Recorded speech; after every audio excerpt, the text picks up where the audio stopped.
key to mental well-being, to really thriving, wasn't just about individual strength. What if it was something much more fundamental, something woven right into our human nature? Okay, like what? Like maybe profound healing, real growth. It's unlocked not by going it alone, but by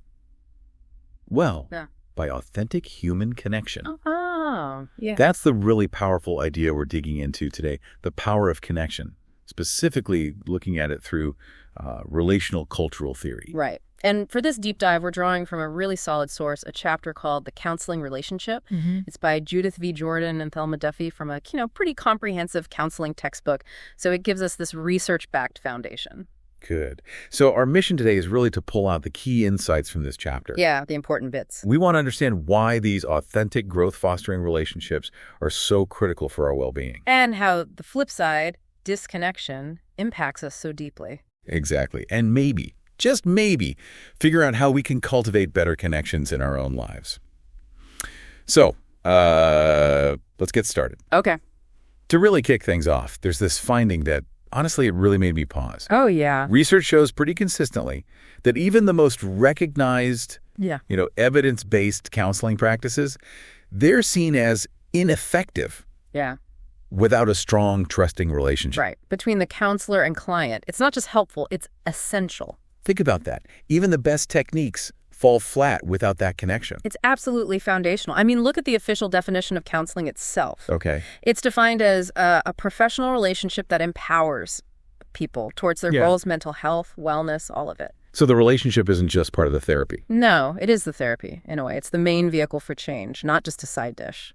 Which brings us perfectly to this relational-cultural theory, or RCT. It's got such an interesting backstory. Developed back in the 70s, right, by this informal group. Yes, female psychologist and a psychiatrist, including Judith Jordan, who, as we said, co-authored the chapter. And what really sets it apart, from what I understand, is how it sees the self.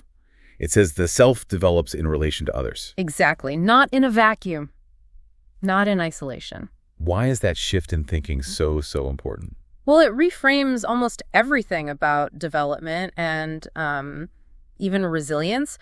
RCT gives us this framework for how relationships work, how they develop. It even normalizes disconnection, says it's part of life, but it also really spells out the damaging, sometimes traumatic effects of chronic disconnection. And crucially, resilience isn't just this individual thing you achieve alone. It's seen as relational, driven by connection. Interesting. And RCT goes further. It really emphasizes culture, context, power, privilege. So it's not just about individual psychology. Not at all. Those multicultural and ethical angles are central, especially when you apply it to things like crisis and trauma work. The chapter talks about the 5 good things that come from a good connection. Right, Miller and Stiver's work. Yeah. When you're in that kind of relationship, you feel, clarity, zest-like energy. A sense of worth. Sense of worth, right. Productivity. And kind of counterintuitively, a desire for more connection. Yeah. Does that ring true for you when you think about really positive relationships in your life? Do you feel those things? Absolutely. And building on that, there's this concept of mutual empathy.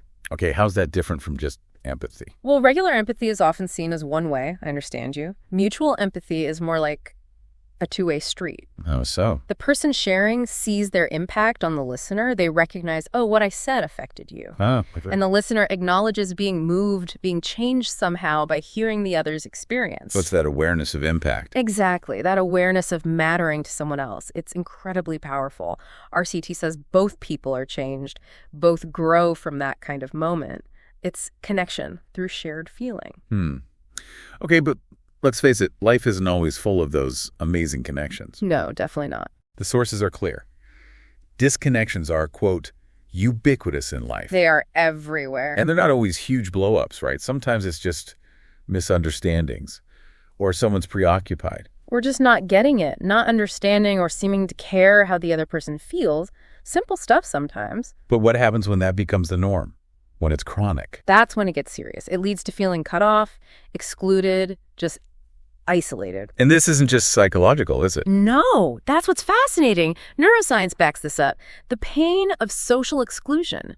It lights up the same pathways in the brain as physical pain. Wow, like a broken leg. Pretty much. Lieberman and Eisenberger's research showed that. So the sources argue relationships aren't a luxury. They're like air and water, essential for survival. A biological imperative. Exactly. It's wired that deep. And then there are the more extreme cases, traumatic disconnections. Right, stemming from things like abuse, physical, sexual, verbal, emotional. Often made worse by power imbalances or bigger systemic problems. Absolutely. And in those really unsafe situations, people develop what RCT calls strategies of disconnection. Which are also called strategies for survival. Yes. And that's a better way to think of it. They're like these shields people put up, hiding feelings, pretending things are okay. Acting in ways that don't match how you really feel inside. Because it doesn't feel safe to be authentic. It worked. It protected you then. But the long-term cost is huge. The sources talk about this profound sense of condemned isolation. Condemned isolation. That sounds bleak. It is. It's not just loneliness. It's this deep belief that you are flawed, that you're the reason relationships fail.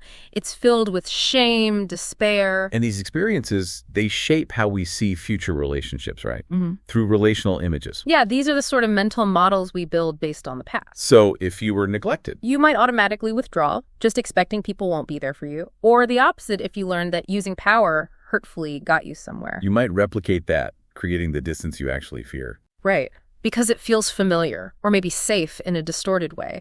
And related to this are controlling images. From Patricia Hill Collins. Exactly. These are limiting ideas from the culture around us. They socialize us into seeing ourselves and others in narrow, often wrong ways. Like being told you're not college material or something. Exactly. Or ideas about race, gender, class that diminish people. But here's the hope. Okay. These relational images, even the controlling ones, they can be changed. How? It happens when people can finally make sense of those past hurts, when they can shift the blame away from themselves. Yeah, and see it as a limitation of the powerful people in their past. Precisely. Understanding why things happened, that it wasn't their fault, that reduces the shame, opens up a sense of possibility for different kinds of relationships. Okay, let's shift this into the therapy room. Mm-hmm. Something that really struck me was this paradox. For someone who survived trauma, the counseling setting itself can feel dangerous. It can, yeah. Think about it. You're alone with someone. You're invited to be vulnerable.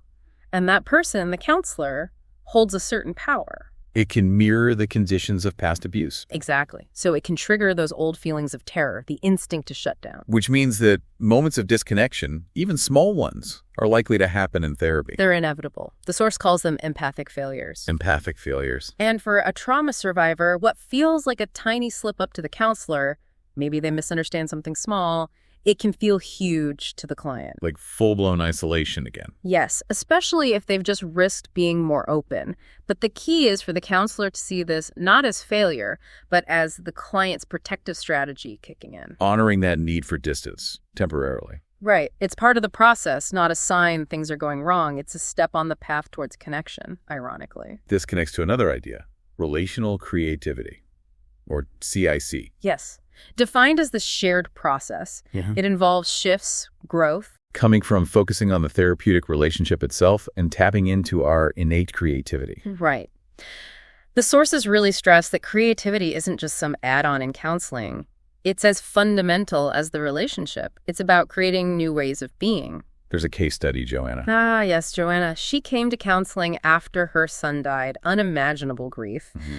But the source highlights how the counselor's steady human connection, plus Joanna's own ways of coping, finding these heart-shaped objects, her faith, these became sources of creative strength. Allowing her to move forward somehow. Exactly. It wasn't about the counselor having magic words. It was the human connection, the compassion that helped unlock Joanna's own resilience, her creativity in finding meaning. Then there's the Gina case study, which is fascinating, about reworking disconnections. Oh, Gina's case is powerful. A survivor of childhood sexual abuse. And her wise way to feel safe in therapy was unusual. Extremely. She made the private therapy relationship public. She complained about her counselor to the counselor's old supervisors. Wow.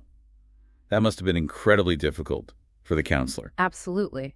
But the source frames it as a brilliant strategy on Gina's part. Brilliant. How? Because it was about ensuring accountability. Her original abuser was a powerful figure who couldn't be trusted. So Gina recreated a situation where the powerful figure was accountable. Ah, Making sure there were checks and balances. Exactly. It was her way of making the relationship safe enough to engage in. And then came this pivotal moment. The mutual empathy moment. Yes. The counselor genuinely showed her own pain for Gina's childhood experience. Real tears, authentic expression. And Gina felt. She felt, you matter to me. That the counselor truly saw her, felt with her. And that feeling began to chip away at that deep condemned isolation. Feeling seen by the powerful other. But this time, in a caring way. Precisely. A corrective emotional experience. This really highlights the importance of relational ethics in counseling. Definitely. Things like ethical listening, using what you learn for the client's benefit. Always. Being aware of power dynamics involving the client in decisions. And the sources also mention authenticity, careful self-disclosure by the counselor. How does that help? It can empower the client, reduce that sense of isolation. It models real connection, makes the counselor seem less like a detached authority figure. Reduces the powerful other distance. Right. But it's incredibly challenging work for the counselor, staying present, not reacting defensively, managing their own stuff, their own shame. And respecting those old strategies of disconnection, even while trying to build something new. It's a real balancing act, meeting the client where they are, building trust bit by bit. So let's pull back again. What does all this mean for the bigger picture, beyond therapy? Well, the sources bring in relational resilience. Okay, what's up? It's our capacity to actually use our relationships to bounce back, to grow through that empathic responsiveness we've been talking about. And this is key for recovery. Yeah. Especially for trauma, like PTSD. Yes. The idea is it helps reestablish healthier pathways in the brain. The neuroscience again. Right. Healthy connections literally strengthen neural pathways for relating, and the brain's plasticity means we can actually rewire our connections to others at any age. So empathy, connection. Yeah.